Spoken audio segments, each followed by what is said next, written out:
And we're back. Welcome, Renee. Hey, how are you? I'm doing great.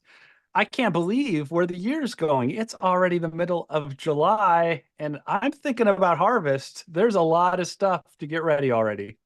It's hot. I can't believe you're even thinking about her. All these people out there waiting for their pumpkin spice lattes and their Oh, no, don't say no, pumpkin spice no. lattes. That's not my favorite at all. But no, I've got to get the combine in for service.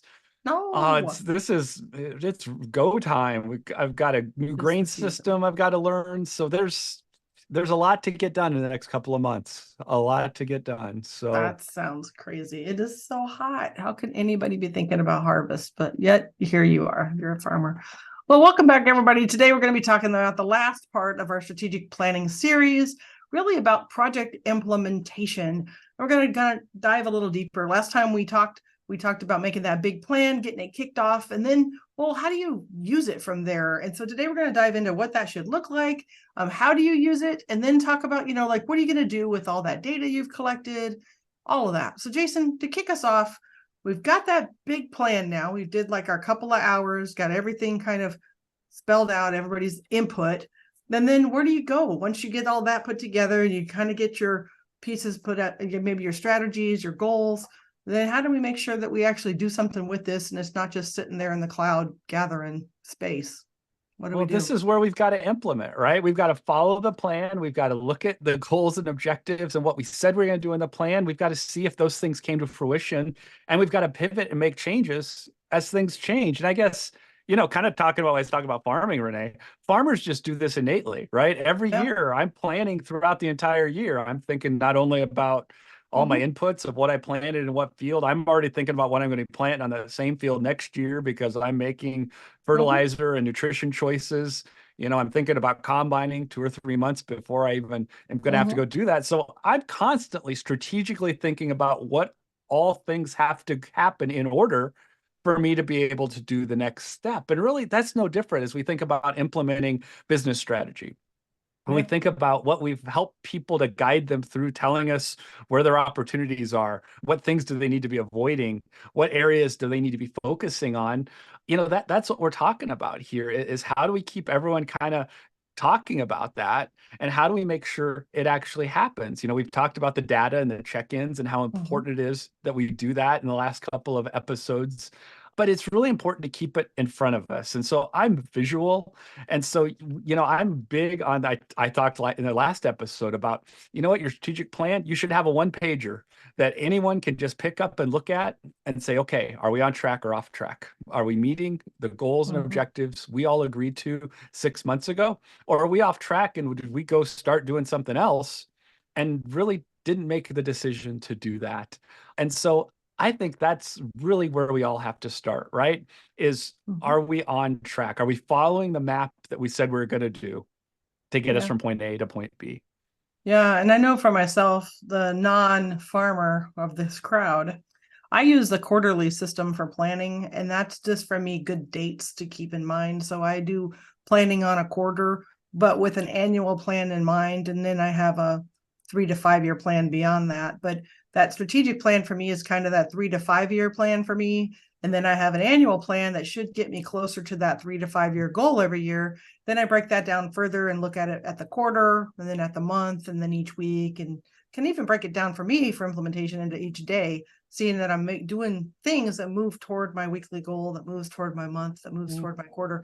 And it helps me just kind of roll from one thing to another because unlike you, I didn't have an innate plan for keeping stuff in track. And so to your point, I write it all down. I showed it before, but I have a big old planner and I write it down and I stay on top of that and I'm visual. For me, stuff that goes into a computer disappears.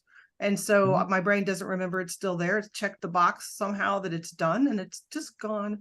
So me rewriting things helps me just bring it back to mind. So each person's going to have a little bit different. But when you start thinking about this, Jason, it's not just about us as leaders knowing what the plan is and staying on track, but how do we help our and hold accountable and help our people with us to be sure they're on the right track too? Because it's one thing for leadership to know the plan and them to be following the metrics, but isn't it really important that we communicate all of this all the way down so that if the metrics are being hit, that people know, and if they're not being hit, they're being not told? I mean, what's that communication plan look like around here?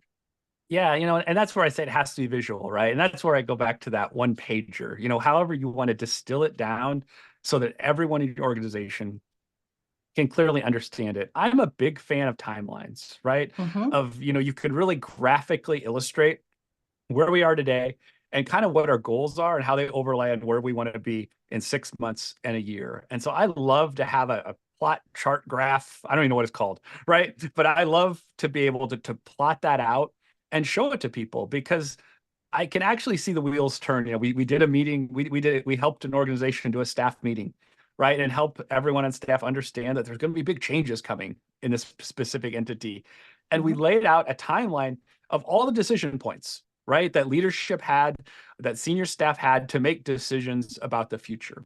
Mm-hmm. And part of this was a retention tool, right? Because the goal was we want to be transparent, but we also want to keep staff through this difficult, challenging time, knowing that there may come a time where not all staff may be able to continue. Okay. But we want to be transparent about that. And so I believe the best way to do that is to graphically lay it all out, right? Mm-hmm. Everyone knows the same thing, right? There's no secrets from anyone. Mm-hmm. Overly communicate Mm-hmm. everything. So we laid out the high level goals, right? We didn't go into the detail, the objectives and sub goals, all those things, because it didn't matter, right? These are our goals. And here's the timeline. And this is the different decision-making gates that we're going to make, right? And I call a gate when you come up to something, you have to make a decision. Am I going to go through that gate and take the next step, or are we going to leave that gate closed and walk away and go do something else, right? And so all of those gates are plotted out on that timeline. And for me, I think that helps to have a unifying message to all of the staff. And so when I engage a leadership team in strategic planning, I think it's important to think about what is it you're going to share with everyone else, and how is that going to be clear and articulate so anyone can pick it up and take a look at that, even in 2 months, pick it up and say, hey, are we still where we said we were going to be on this timeline, or do we need to all get together and change this timeline and then redistribute that back out to everyone? That's the sense of transparency that our staff really need from us, especially in times of uncertainty when we're not sure what's going to happen. I think that goes a long ways, and builds a lot of credibility and trust in the workplace. Yeah. I think about too, when you've got those goals, just communicating and thinking of who all has to be communicated to. It's not probably just your staff, because if you've got a board, Yeah. if you've got investors, if you've got, other key people, maybe you're involved with government partners. And so you've got to have your message, not only the one pager for your staff, but you've got to have that for the other parties that are involved, that have been maybe your supporters along the way or whatever. I was part of a small nonprofit that we merged in with a different nonprofit, same kind of situation. There was going to be a period of time where ours ended and transitioned into the other. And it was really important, not only the message for our people that were working, but the board, but also the shareholders, the stakeholders that have been contributing, where their money was going to go to. So you kind of had to have a little bit of different messaging for the different groups. They didn't need to know the day-to-day operations, but they might need to know on this date, your monies are going to stop. If you're doing automatic giving, your money stops here and it's going to switch over to here, but you have to sign a new form or whatever. So you think about it from a big picture when you're thinking about big changes, because it's not just you. So you've got to think about, who, and what I have learned is not everybody always tracks or reads the stuff you send until something happens or there's an issue, and then they're diving into all your updates and all of your. So if you've over communicated, then if something happens, then they can go back and say, well, they didn't tell me blah, blah, blah. And I can pull it up and be like, and yes, we did a training on it on this day. It's in writing on this day or whatever, so that we can all be on the same page, because some things happen. And sometimes people are like, well, I didn't know. And you're like, you should have known, because we did it here, here, here, and here. And so it just helps, kind of coordinate when something kind of gets out of whack, like you said. And it could be the transition or something else. We've all been in that workplace. When there is no information, what do? We make up stories. We make up all kinds of stuff. In the absence of being told what's really happening, that's so universally, true. We just make things up. And that generally is always a bad thing, because usually it's not accurate, and usually it's fear-based, And usually it just creates a sense of anxiety in an already anxious environment. And I agree. so as we think about it as being leaders, we want to make sure that we're doing everything we can to create transparency and trust, especially during those difficult times when it's really easy for that anxiety to boil up for everyone who's Yeah. part of it. Well, and like you said, yeah, and in many cases, especially like in the provider world we're living in and working in, the job continues. So we're still serving people. We're Right. still doing the day-to-day Right. work you're supposed to be doing. So you've got to have employees and you got to keep doing the do until something changes. And so it's not like you can just all throw your hands up and be like, well, it's over in 3 months and then coast for that 3 months. That's not how it's going to work. And so you really do have to make that day in, day out plan. So how do you make sure, Jason, when you're thinking about this plan and you were talking about your one pager, but how else do we help people make it not overwhelming? Like you said, it's already anxiety producing in many cases. If there's changes or whether it's a good change or a bad change, right? It could be, in our case, it was a merger, which was going to make us be a lot bigger and be able to serve a lot more people, but we had less control, right? There's not the same tight little board we had. So it's a change, but in a good way, but a scary way. Or like you're saying, maybe somebody going away. How do you do that so that you not just the one pager, but beyond that, help them not be overwhelmed by the change? Yeah, so I mean, keep it simple, right? So across the board, keep it simple, keep the messaging simple. Avoid, and we've said this a million times, and I'm just going to say it again, Renee, because it happens every time I go somewhere, every time I go speak, it becomes a problem.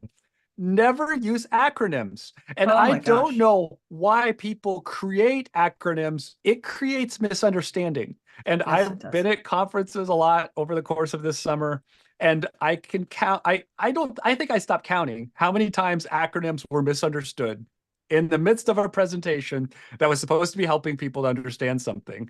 It happens all the time. It's almost laughable. And I'm like, could we just stop? Because it doesn't shorten anything. It No. actually is worse for people. And so avoid anything that's going to cause misunderstanding. Acronyms, more times than not, especially if you're sharing this broadly with other people in other sectors, acronyms mean different things in different sectors. And as we True start to think statement. about collaboration, and as we do more things across the community and we have more partners engaged in pretty much everything that we do, no matter what business sector you're in, there's expansion, there's horizontal integration, there's vertical integration. We're all partnering with other people today that are new. Our acronyms all mean something different. When you go Oh from my God. healthcare to behavioral health care to prevention to nursing home care, the same acronym can mean something different in each place. This is my Mhm. soapbox, Renee, I because like your soapbox. I like it. it is just unbelievable to me. I should have started writing them down so I could start reporting I tell back. you, my favorite story, and it happened again this week, and it's still just because it's a story in my head. So I start laughing in any meeting that talks about AI. I know good and well they mean things like Chat GPT, but in my head, AI, because I've met folks like you that are farmers from Iowa that are my good friends, was artificial insemination forever. And so every time somebody starts talking to me about AI and not explaining what they mean, and I am dying inside because in my head is having a beautiful conversation about artificial insemination, which they absolutely don't mean. And it's in the context that's hilarious because it's like So AI is wrong in that when that context, hats when that happens, just start asking them about bull semen. right? And when you I start just, doing right? that, it's going to change the conversation. Because you're Um, just like, what is happening? And right. it just happened again. I'm in a formal Yep. meeting at the governor's office. We're talking about AI. My brain immediately starts laughing to Right. myself because I'm like, I know what I'm talking about. I don't think that's what you're talking about. And it's just one silly example, but there's all these memes about GM when they short, GM for good morning, and everybody else is thinking General Motors, right? I mean, Right. they're everywhere around us, and now they're everybody does a little short hacks for all the words, and I it's thought you meant cringe. general manager. I thought you General meant general manager. manager. See, So there you we go. can't even communicate. General Motors, general manager, good morning. It's all the same. And Right. I sit and watch in amazement at places that start with whatever this process is, and then they start tacking on the acronym as if it should make sense. And they make it a word that they then say, which adds a bunch of syllables that aren't really there in the acronym. And then you're really confused. You're just like, you just call that. I I think of things like us, we call IRSH homes and, intense residential service homes. And so they had to, instead of calling it IS, whatever. It's like Ursh. And it's like, that's not a word. And so now it's an acronym. You've made a word. And then nobody's like, well, how do you spell that? What does it mean? We do it all the time. And so I'm sorry you had to do a whole summer of this because it would be exhausting. Every state probably has its own versions of everything. Oh, you go to different regions and there's a whole new thing to learn. And it really does get exhausting, I have to admit, because I'm like, oh, that's a new one. And then I realize, oh, I know what that is. But I've spent half a day trying to sort it out, asking questions and figuring it out. So, Well, to your don't, point, if you're doing a one pager, some people may think shortening up those words might help you make the one page, right? That's right. not what we mean. We're not saying fill it with acronyms so you can cram more stuff onto one page. We're saying simplify your message enough that it fits on one page and use all the words so that everybody understands what you're saying, because it gets you in so much trouble. It's completely crazy when it gets in trouble like that. And chunk your themes together, right? Yes. It's not yes. about listing everything out of everything, Yes. right? Chunk together major themes, right? It's about conveying a message. It's not about being precise and giving your entire plan to your stakeholders, your staff, or other people. It's about simplifying the message and giving the intent of what you want to share, right? Because this is where your intentions are what's most important. Sharing information accurately and transparently, right? And so you can do that by chunking it, creating themes, and then creating a simplified timeline, right? You may have a really detailed timeline that your executive team is using and tracking like a lot of things that are, even on a day-to-day possible cycle. Not everyone needs all that detail. Some people only need a month. Like, these are the major highlights of each month. So let's look ahead for the next 6 months, and we're going to pick out the major things everyone should be looking for in those next 6 months, or the major things executive team is looking for in those next 6 months so that they can make their decision. And so when we think about simplifying, the same thing is with data, right?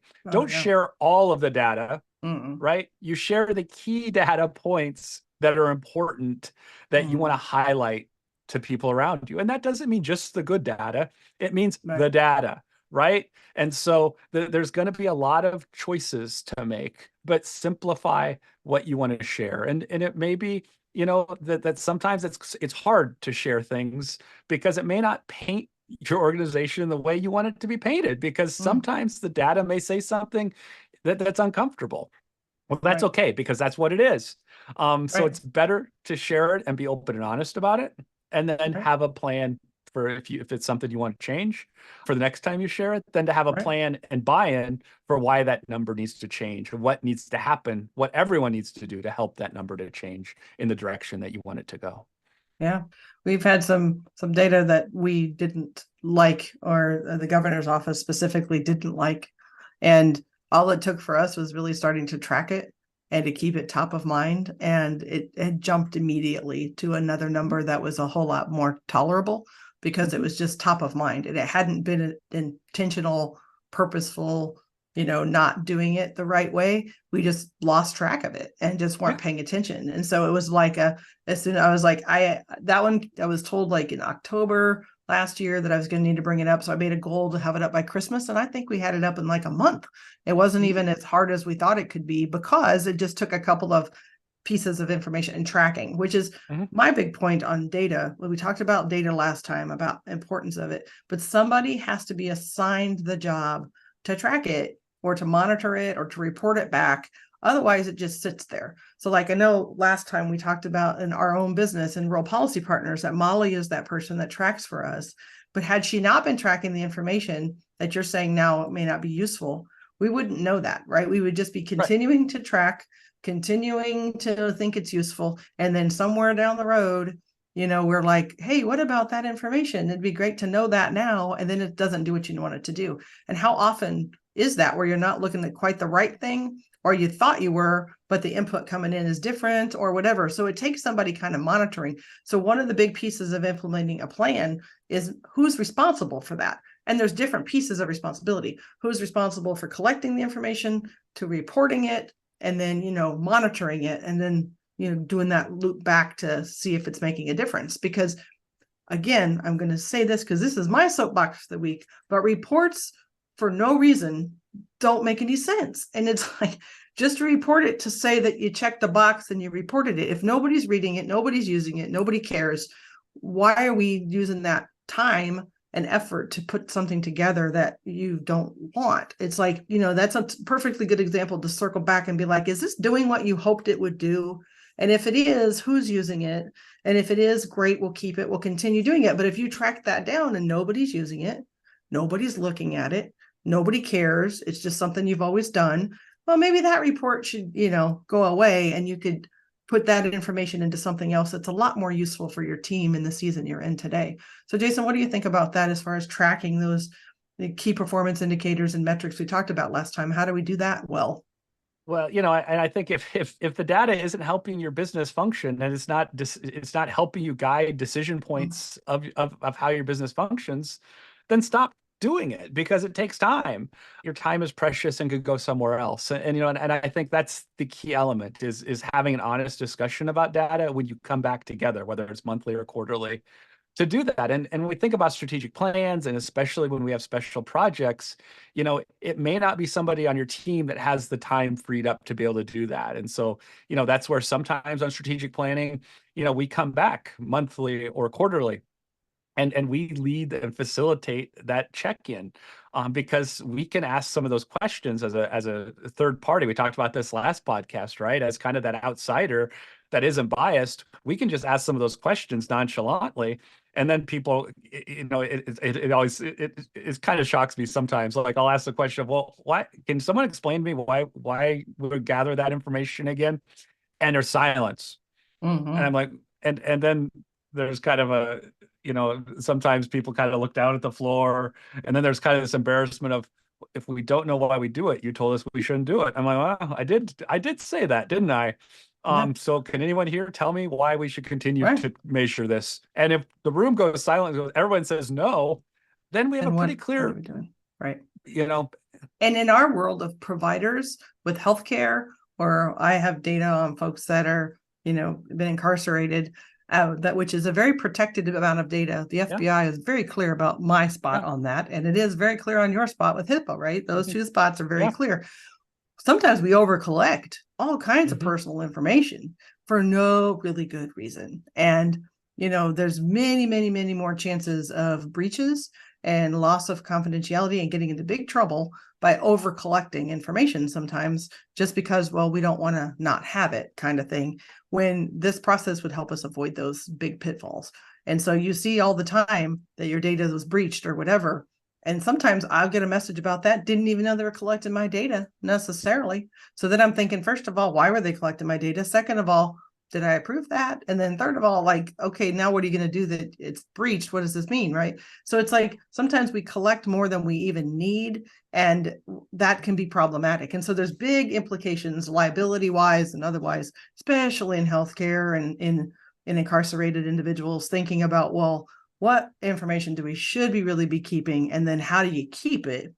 And so there's more to the subject in that. So collecting the data is like, oh, well, we'd really like these reports. Well, you got to be thoughtful about, well, where does that go and who's responsible? So that's a big piece. So then the other thing, Jason, is like, we talked about this a little bit about, but cascading messages is one of your key things you'd like to talk about. So when you're talking about this plan, when you get toward the end, how do you cascade that message? We talked about some one pagers, but it's like, there's a lot of parties potentially involved. So how do yeah. we get that out to all the people that need to hear it? Well, I mean, I think that's where we're ongoing, right? That as long as you have an updated timeline and plan, and the purpose of that is to align, right? And so when you Yeah. think about your own organization, you think about your vision, your mission, sometimes it's called your guiding principles, or your purpose. You think about the purpose statements. You think about all of the things, it's called something different everywhere that you go. But if you have a succinct document that ties all that together and then shares where you're at today and where you're going, and that's updated regularly with a timeline, then you have something to present to your partners or your staff or your stakeholders or your board, right? It doesn't matter who it is, or maybe a potential funder, who's asking questions about, where are you going? What is your organization about? How are they going to transition? When you have that together, then you always have something, right? And so that's the Right. purpose of maintaining it, of upkeeping it, and then staying on track, following that Right. roadmap that you developed, right? And so Right. when you find alignment in all of those things, it makes everyone's job easier because then everyone's like, oh, I know where we're at. And it doesn't mean you have the answers. It just means you know where you're at in Mhm. the process of where you're going. And Mhm. that's really what we're trying to manage is manage through the process of where you're going, right? And Mhm. your destination may keep moving, right? You may Mhm. think you're 100 miles away, but we may be 500 miles away. Well, that's okay, but at least we're going to be going in the same direction, Right. right? So that Great point. hopefully we're going to make up some miles at some point, right? And we're going to avoid, like, if we see a Great Lake coming along, then we're going to make sure we avoid and go around it, right? But we got to make a choice. Are we going around it to the south or are we going around it to the north? And so, both have implications. And so we're going to figure that out and we're going to sort that out and we're going to make those decisions so we don't get up to the border and realize we need a passport to get across, right? Because if we're not planning ahead and thinking about the things that can happen when we get there. I know because I recently was just in northern Minnesota, and to get around to the northernmost point of Minnesota, Renee, you need a passport because you Hmm. drive through Canada. I know. Ah, Who knew, well, right? But it's real. And I'm yeah. so glad I worked that into this conversation because that made it I worthwhile. know you've been working on that for a minute. Well, today's recovering politician self-care policy of the week. So it's a midsummer reflection. Jason started off this topic about today, but we're kind of halfway through summer. Once you get past the 4th of July, it is really halfway through. So for me, I think about like, okay, did I do all the things I wanted to do this summer? Now's the time to really think about that. Because in Iowa, where we live, it's going to be state fair time soon. And right around the corner, that means school starts up again. And so, for people that work in the schools and in our education system, this is right in this middle of every piece of their time off. And they're going to be getting back into the classroom soon. And so start thinking about, okay, have I done all the things I wanted to do? Because at the end of my summer, I want to say, you know what, that was a really good summer. I had a great time. Did I get those things done? And the only way to do that is to keep even the fun things on your planner. Not everything in a strategic plan has to be hard, difficult, and boring. You can have really fun goals in that plan for yourself, for your team, for your organization, but you still have to make sure they get done. And it's going to require planning. It's going to require some work and some resources. So for me, it's always sitting back and thinking, have I got to the pool as much as I wanted? Because the outdoor swimming season for Iowa is short. So if I made it all the times I want to, have I taken all my half days off and used them well when I have my time off in the summer? So Jason, what about you? You were talking about, starting to turn toward harvest, but on the fun side, have you thought about your summer? And have you got all the trips in you want to do, or you still got more planned? Oh, there's still more planned. And I think when I think about this organizationally, have you given the time for your staff and Yep, given them permission to take their time off, that's right. and spend time with their families and do what they need to do? Because I think so oftentimes, sometimes Renee, we talk about the importance of time off, but do we Yeah, always don't reflect on have we given our staff permission that's to right. be off? And we may say permission. I don't need to give people permission to take PTO. As leaders, you do, because you have a lot of folks who work really long hours and they may not be taking care of themselves. I think about many conversations I've had recently where folks tell me they're working 60 or 70 hours a week. They're not taking time for themselves. They're not taking time for their kids. And I think that does come down to organizational culture. And so when we talk about strategic planning and we talk about all of the things that have to get done and all the data we have to collect and all the things that are check boxes we have to do, one of those check boxes should be making sure everyone uses PTO every month and That's that right. everyone's going and doing what they need to do for the Mhm. summer. And so, I can tell you, Renee, that I've done a much better job in the last 5 years of setting boundaries and creating fun and doing things for myself. But I've had the opportunity and the privilege to be able to do that. And I see a lot of folks around me who don't necessarily have that. And so, really, we need businesses and leaders to step up and make sure they're taking care of their workforce, especially in healthcare and behavioral health care, because it's been a really anxiety provoked last 4 years have been That's rough right. for a lot of Been those tough. healthcare sectors. And I think that if you want to reach your strategic plans, you only do it if you have people there who That's are right. able to do it. And I think that's the way we end strategic planning is if you don't have the people in the right Mm, seats to do that, it's never going to happen. You that's have to right. take care of your people.